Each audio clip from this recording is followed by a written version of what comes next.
All right, we are here. Let me know if y'all can hear me. Let me know if the audio sounds good. Like I told y'all, got a new mic. I kind of re-listened to some of the audio from yesterday. Didn't really like how it sounded, but uh, I think I may have been too close. Um, So yeah, just working through some growing pains, trying to figure out the best way to utilize this mic and how I want to have like all the noise reduction features set and everything. Because sometimes if you set too many, that can fuck you up as well. Um, so I don't know if anybody's even listening right now. Hopefully someone is. I really just need one person every stream. Like I don't need a lot of people. I just need somebody to let me know like they can hear me. But for now, I'm just gonna assume shit works. I'm gonna go ahead and just start talking. Trying to make this simple, because I'm in a little later than usual today. But so this is kind of the outlook on the chart right now. I had this line marked out because it's this 1 day order block in confluence with kind of like this clear top, really. It looks like this is where stops would be if short stops existed. So we have this pullback. If you're not familiar with where we are on the chart, it's this 3 day order block, went through it and rejected it very hard. A lot of selling. And now we're on this 3 day order, 3 day candle. So we would expect a reach for here. We're going to look for some type of possible, very early to tell. Don't really want to call this and set it in stone. Some type of possible double top up here in this area. Additionally, we're probably going to end up breaking this trend line, this egregiously, I guess we kind of have broken this egregiously just steep trend line. And so this will be interesting to watch and see where we find support. And then from there, where we can probably draw the next trend line. And then we might have some type of fork to work with. And we can see where that goes. You can see this resistance right here. You just put a line straight through here. Just wicked all through that. Had a little up thrust and just kept rejecting it. So if we're looking on like opportunities to go long, so I mean if you're looking to go short, clearly this broken support into resistance makes sense. If you're looking to go long because you understand the trend still is bullish, and even though this trend line might flatten out a little bit, doesn't mean it's not still going up. If you're looking for long opportunities, I probably look at this fib retracement right here. Right, and so you have the 50, you have this top where these stops were taken over here. So let's go to the daily so you can see it better. You have the stops that were taken right here. Make that line thicker just for now so you can see it. This dotted purple line where we people probably put short stops up here and we just took those. And you also have the 61.8% retracement. The area between the 50, which is just half of the move, of course, and the 61.8, which is intimately related with like the golden ratio retracement level, is usually, an area people call like an optimum area or optimum trade entry area. That's not necessarily like ICT, inner circle trading's OTE, optimal trade entry, but just like in general, like a general term, this is where people like to enter longs. And if you also look at that, it kind of matches up with this previous resistance level. And so you'd look for this broken resistance to flip and act as support. You saw that it served as resistance in 3 cases, kind of like this top real quick, this top before the major sell-off, and then really closely, if you look at that wick, definitely went into this resistance area. And so now you're looking for this to become support. And so definitely a long inside this area makes sense. For me looking at this, the biggest question is, in the event that bears really take over, where do you put your stop? That's really the next question. And so for that, it was kind of hard to tell. So what I did was I zoomed in. So let me remove the fib. I think it clogs shit up a little bit. Zoom in, and I actually have these orange blocks, but we fell below it. I don't want to consider that anymore. I would put your stop under this orange block, or really if you look at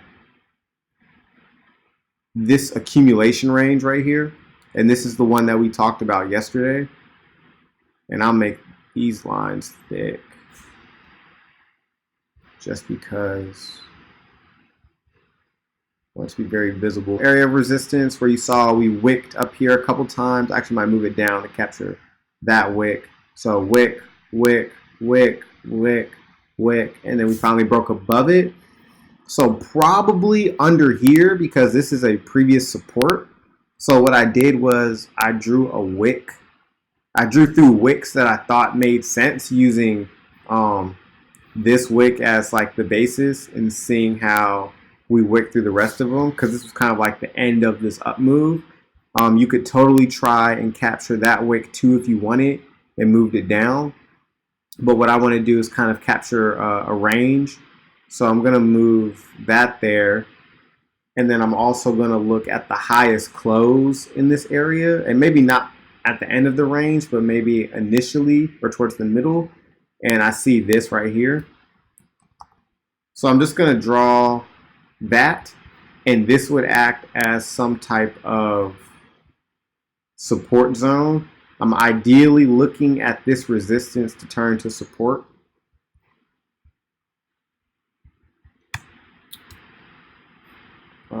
And I'll just highlight that in green because everybody understands green is support.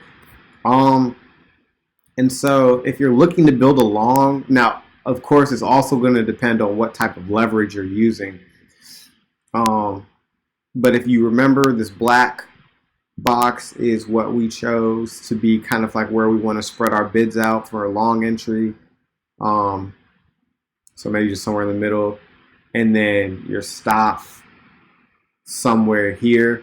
Now this is a very loose stop, so if you're on high leverage, this won't work. Now if you're trying to play a little closer, you see that once we broke this resistance right here, and I'll turn it back into red so you can see, I'll turn it into dark purple. So you see this was resistance, we broke above it. You might want to look at this area right here. This is where we pulled back. And so we pulled back, but we pulled back to this wick right here, which is the bottom of this orange box. And so maybe, if you're trying to find a way to tighten your stop, weigh down your entries in this box, and then also you can put your stop under that wick. And I think that's reasonable. Under 3% is pretty solid.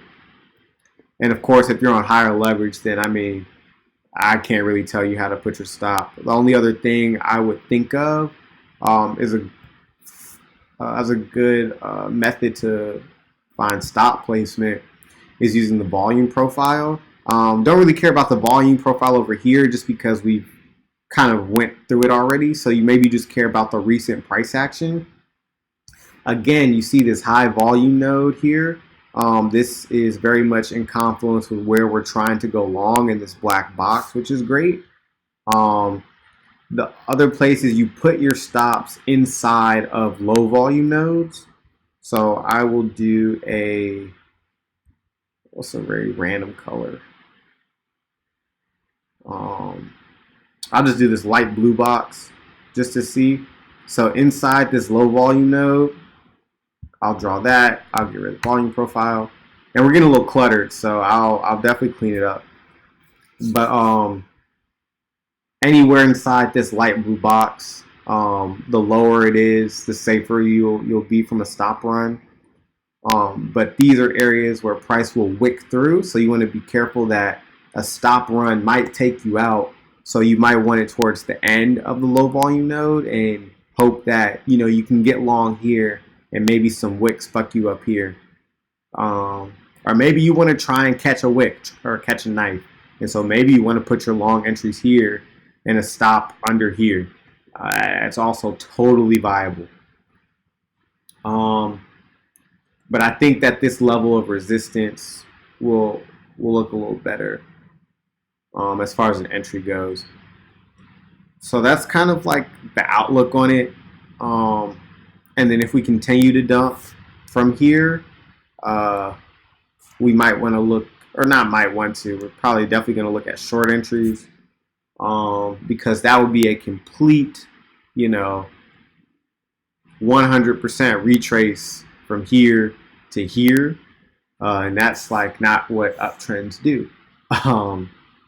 They take back parts of the move, not the whole move. So that's kind of what I'm looking at in price right now. Let's see. If you're eager to short,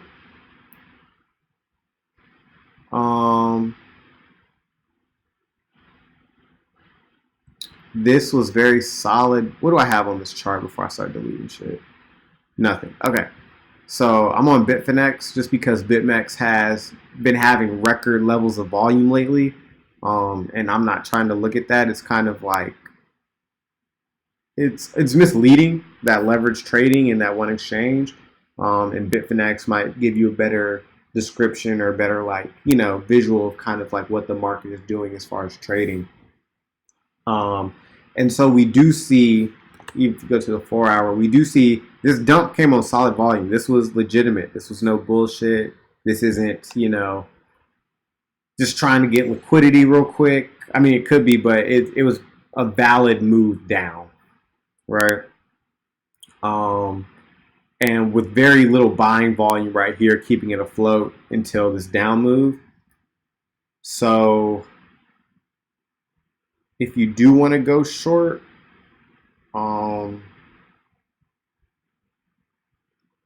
there's kind of two ways to play it. You could think that this support level right here is one that we will not make it, or we will not break above again. And so you can look and try and short here for sure. Or if you're looking on more higher time frames, perhaps, you can look at this and realize, okay, we might be forming some type of double top here.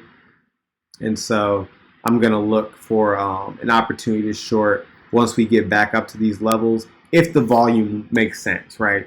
Because we do want to consider that the buy volume here is still dwarfing the sell volume. We just want to take into account that the sell volume is making itself more visible. Now, what happens is if we end up going up again,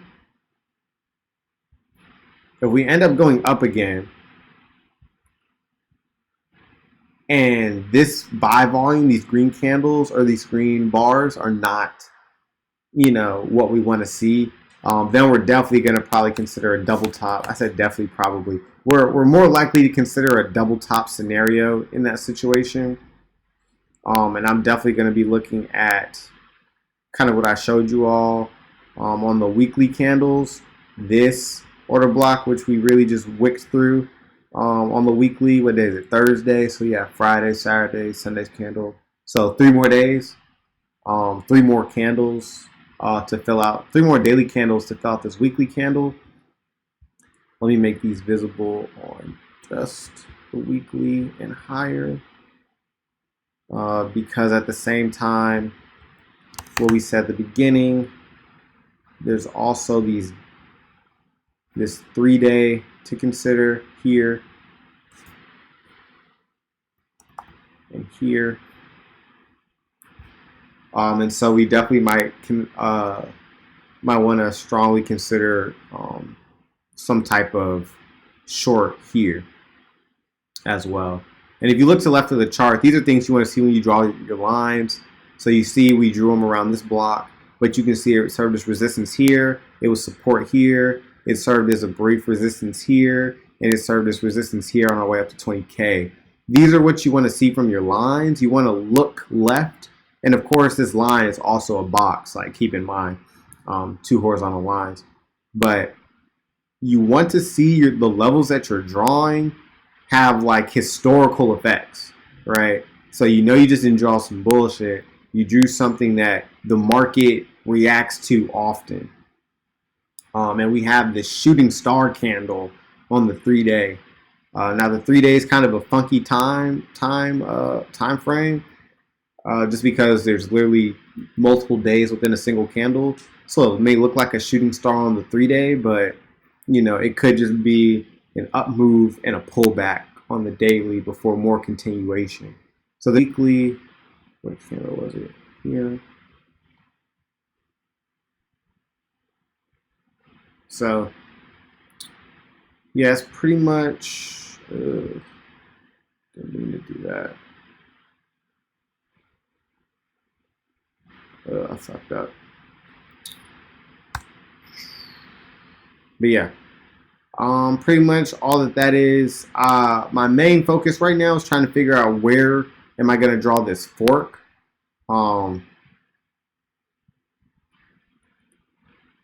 Because we have this. Now I need a ray to do this.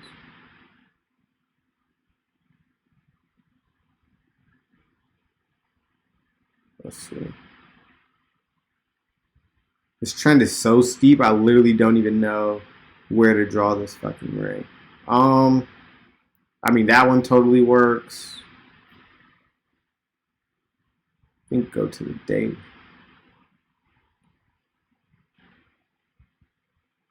I think that one makes sense. So I'm really more so looking at this one. And now that we've broken this trend going up, I'm trying to figure out where exactly is the next support going to be. Because from there, what I'm going to do is draw another ray from here to the next level of support. And that'll show me bullish or bearish tendencies. And then, you know, depending on the volume profile, I'm more likely to try and attempt a short, maybe at previous support, intraday support, turn into resistance. If I see some divergences along with it as well. So yeah, I mean that's pretty much it. It's kind of where we're at. If you're looking to try and see when is the bottom going to be in, things like this are interesting to look at. When you have, you know, some type of downward momentum here, you just look at the closes of the candles. Looks like we're about to continue downward. Volume might be giving way a little bit. Kind of have to wait until there's another move down to really see what the volume looks like, but that's that on intraday time frames, like super intraday, like you see I'm on the 30-minute, intra-hour. You see we've made this little wick at support, so your next thing would be trying to figure out, are we going to trade through this wick and then close above it? That might also be another good entry for a long. But that's pretty much where we are. Y'all know me, I'm still trying to touch this. I'm gonna erase everything. This monthly block right here. For sure, still trying to touch this.